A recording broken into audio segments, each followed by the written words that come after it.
Good evening and welcome to a whole new world of excitement. A new fantastic point of view.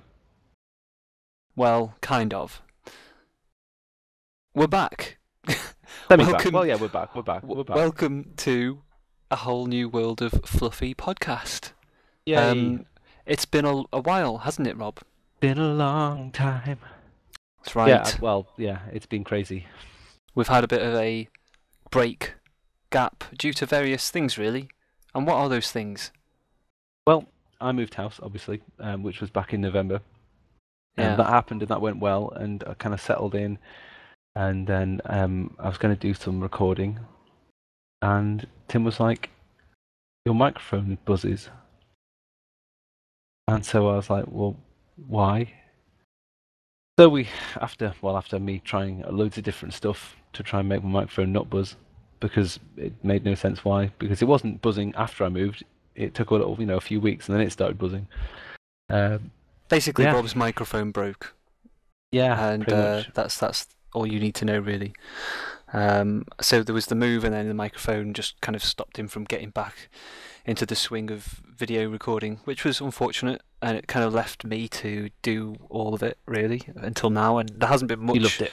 from me, because I've been busy as well, because, as you may or may not know, I don't just do this, I do a multitude of other things, one of which is creating sonic eargasms. That's right, I am a musician, and I write my own songs, record them, and sell them online.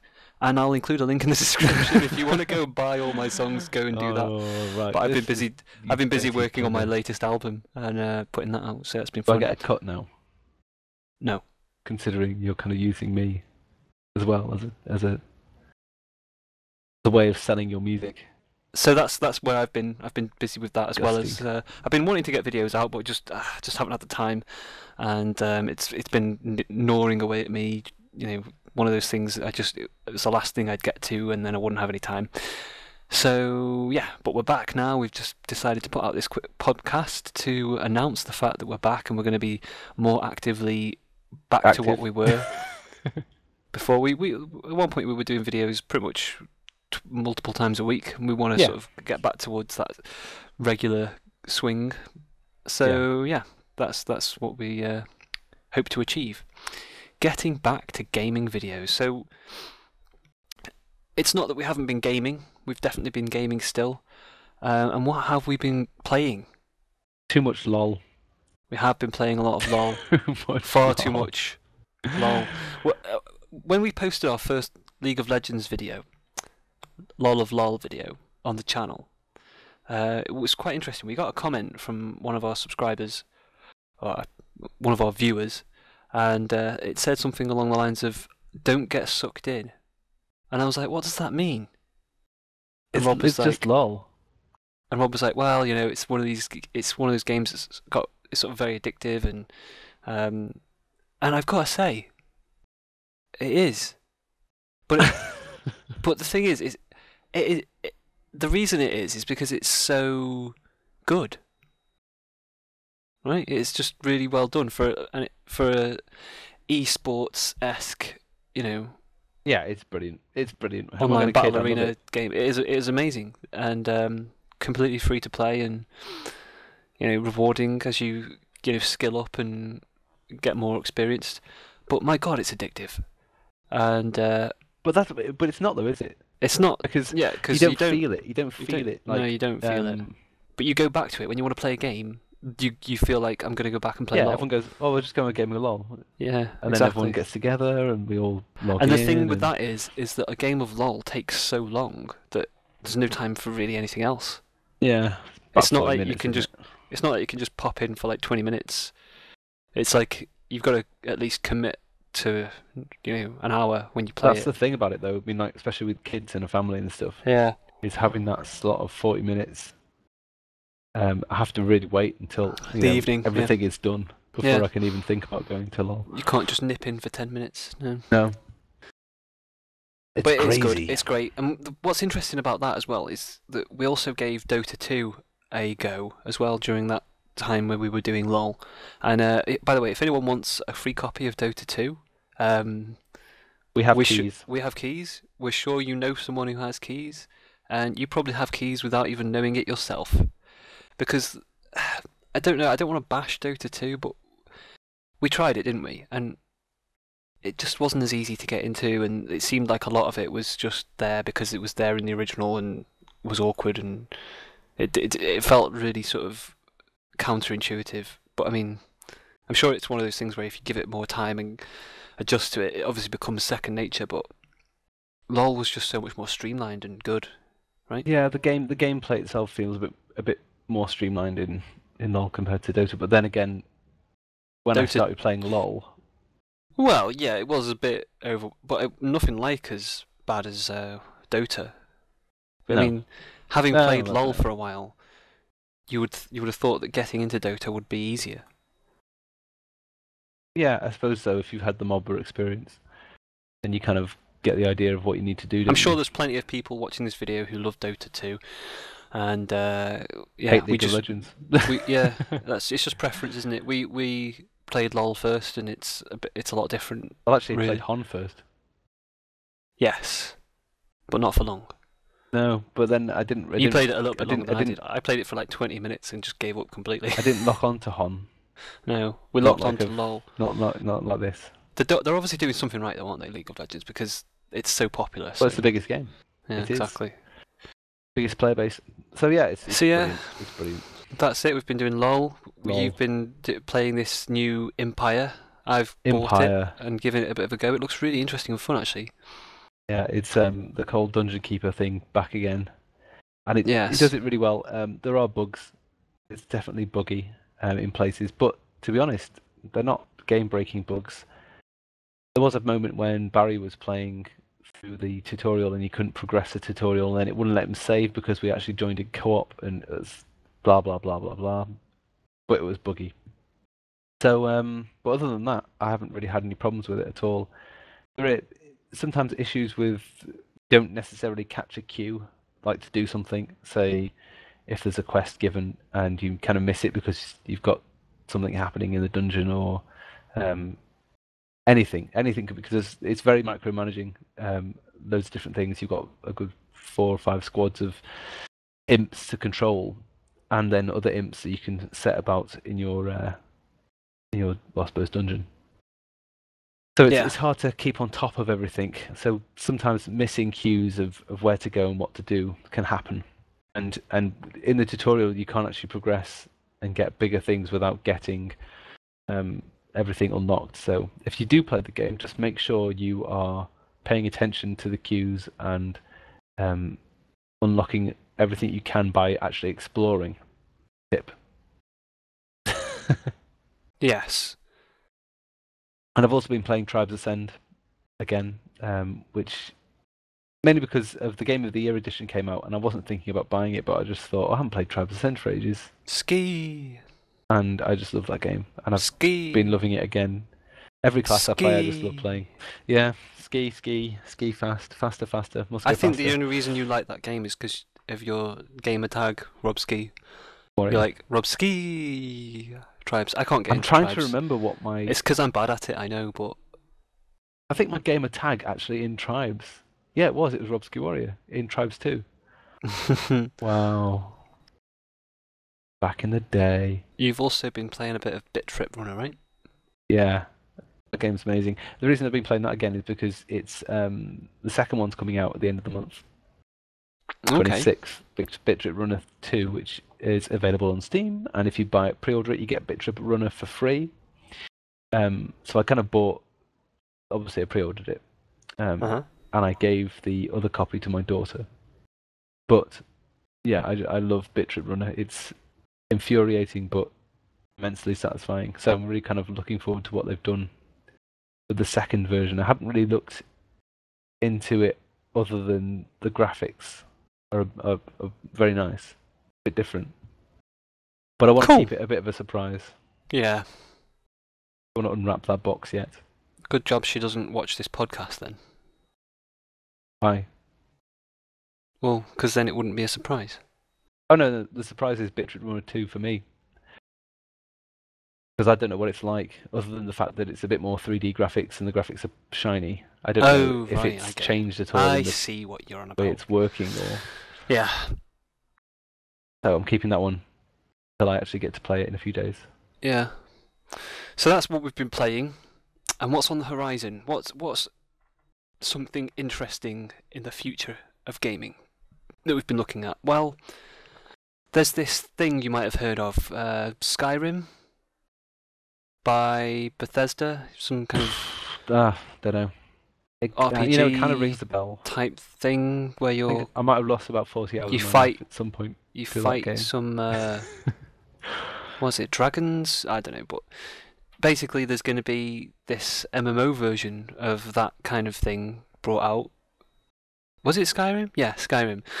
And the Elder Scrolls Online is in development, as you obviously know, and you can sign up. You can sign up for beta. There's a beta sign up page, which you obviously have done if you know anything about gaming and you've been keeping your ear to the ground. It's hard to miss these kinds of things.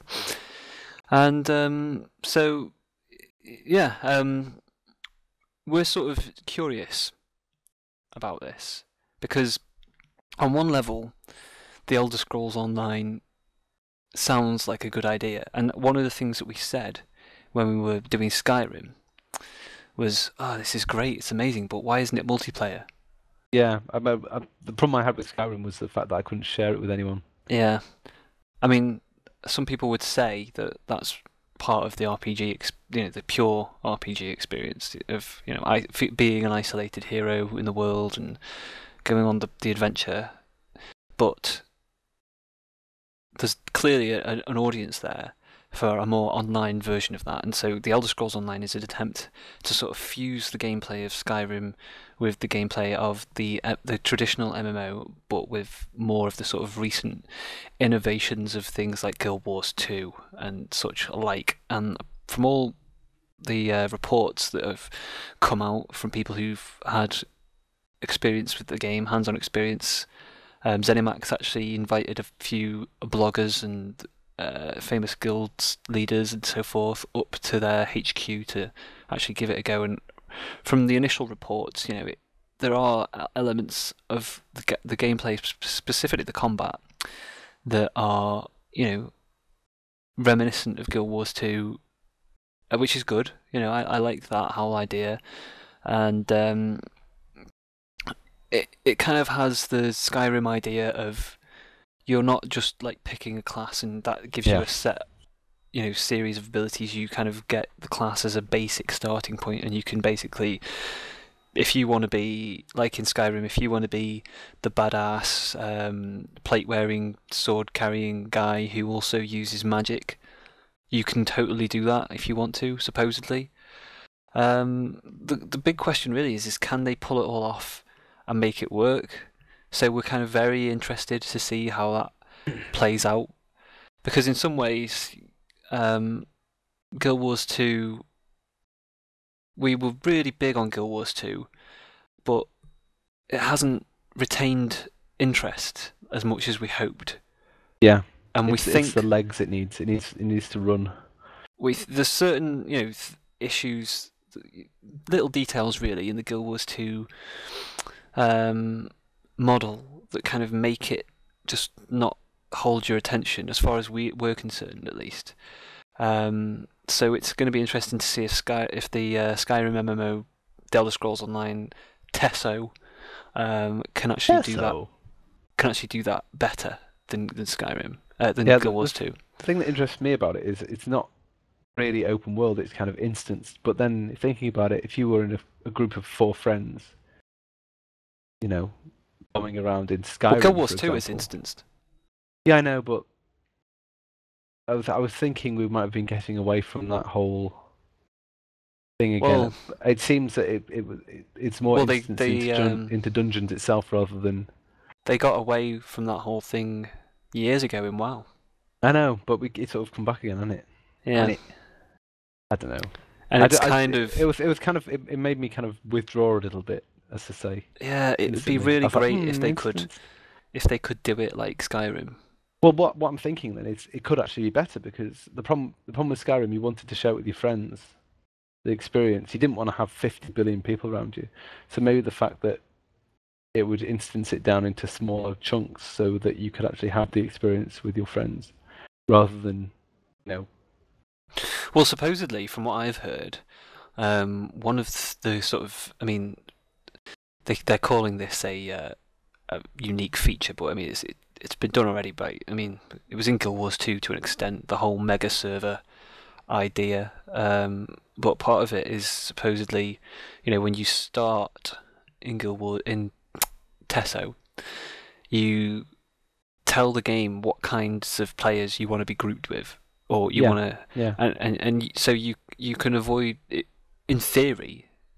God knows how well this will actually work in reality, but in theory, you can, if you're a more mature gamer, you can avoid the whiny 12-year-old brats that you despise, or But does if that mean you. there's going to be a faction of the server that's going to be like the troll zone?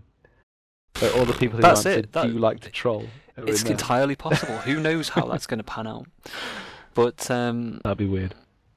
it's got that, and one of the controversial things about it as well, apart from the whole instance thing, is the fact that this. Okay, so there's three factions who are like PvP against each other in this, which is interesting. And there's basically each of those factions has their own sort of quadrant of the map itself, with the center Cryodil being like a PvP zone Yeah. which is contested, and the three factions can war over it.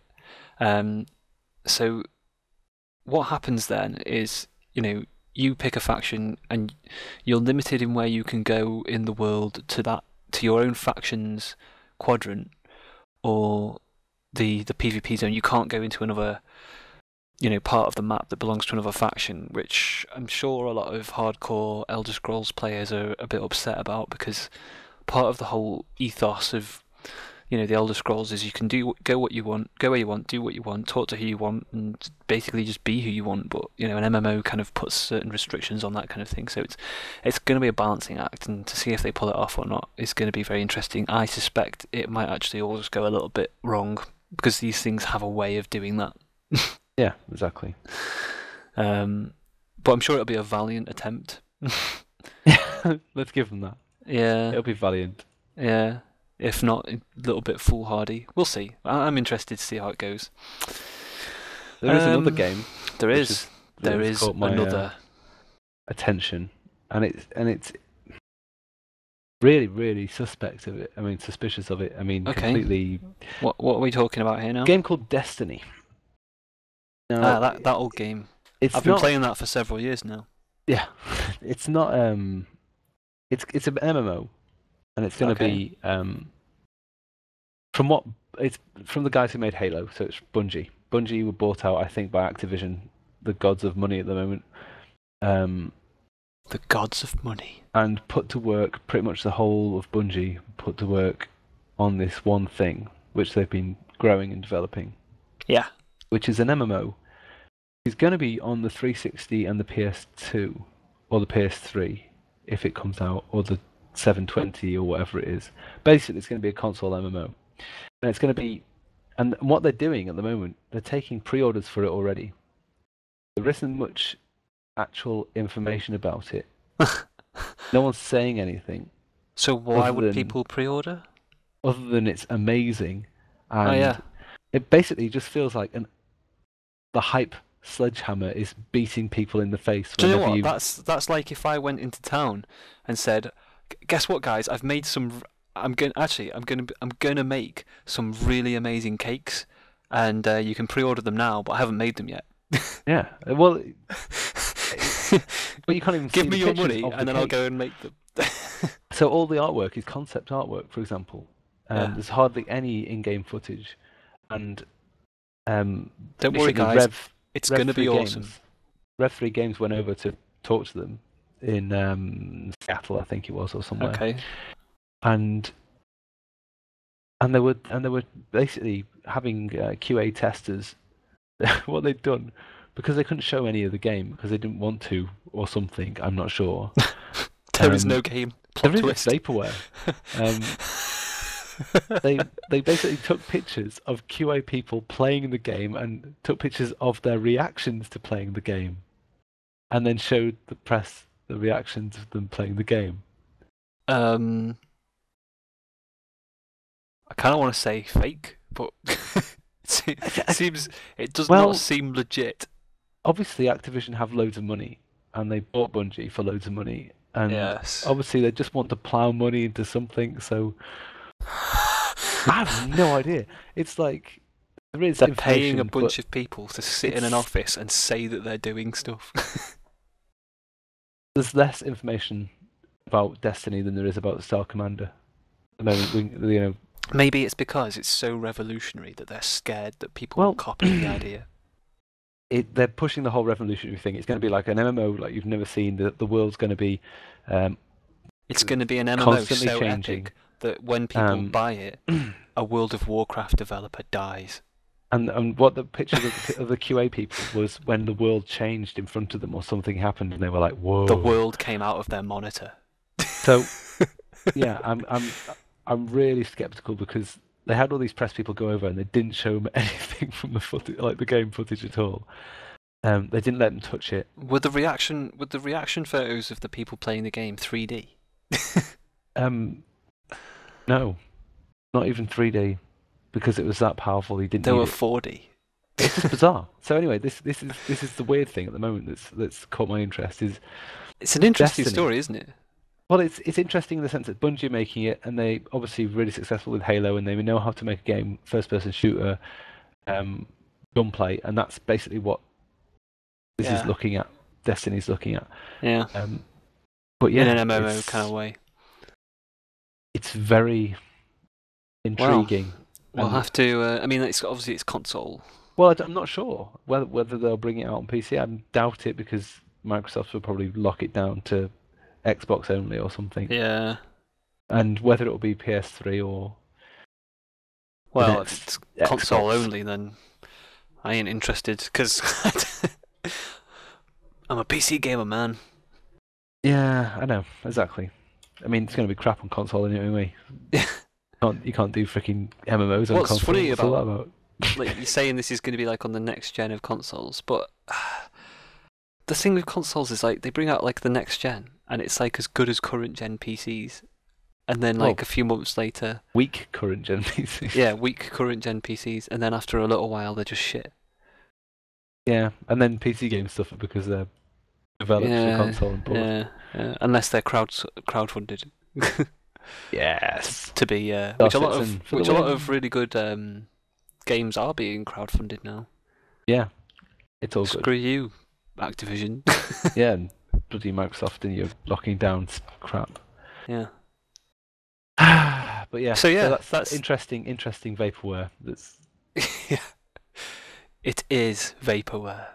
Literally. So yeah, that's it. That's what we've got to say at the moment about gaming and what we're thinking about looking at and what we've been playing. We will be putting up some videos, I suspect, of LOL games and other stuff that we're playing. Yeah. And we want to look. I want to look at. I was saying this earlier. I want to have a go at looking at sort of Guild Wars 2 again and seeing where that's up to. Because I don't want to just. Guild Wars 2 it's like a love-hate thing. It's like it's so good, but it's so. I just want to get back to it and have a quick look at what's going on and see if it can hold my attention again. So I might put up a couple of Guild Wars 2 videos. We'll see. You have to remember how to play first. Well, yeah, exactly. Might just start a whole new character. See a whole new world. Like. Delete something. Delete your first character. It never happened. Exactly, it never happened. Maybe I should. Yeah. So yeah. Anyway, guys, thanks for watching, and we're sorry that we've been out of the loop for so long, and we just like to say thank you for sticking with us if you have. And if you haven't, we're not thanking you at all. No, screw you if you don't. If you're not interested, then just go. We're not interested in you. That's harsh. Yeah, well, life's harsh. But yeah, if you're interested in hearing from us again in the future, subscribe if you haven't done so already to be notified about all these videos that we're going to be doing. And yeah, also don't forget we have a merch store with all sorts of cool logos and artwork on t-shirts and stuff. If you're interested in that kind of thing, there is a link to it on our channel page, so check that out. And yeah, thanks again guys for watching. We will see you again very soon. Thanks very much and goodbye. Good night.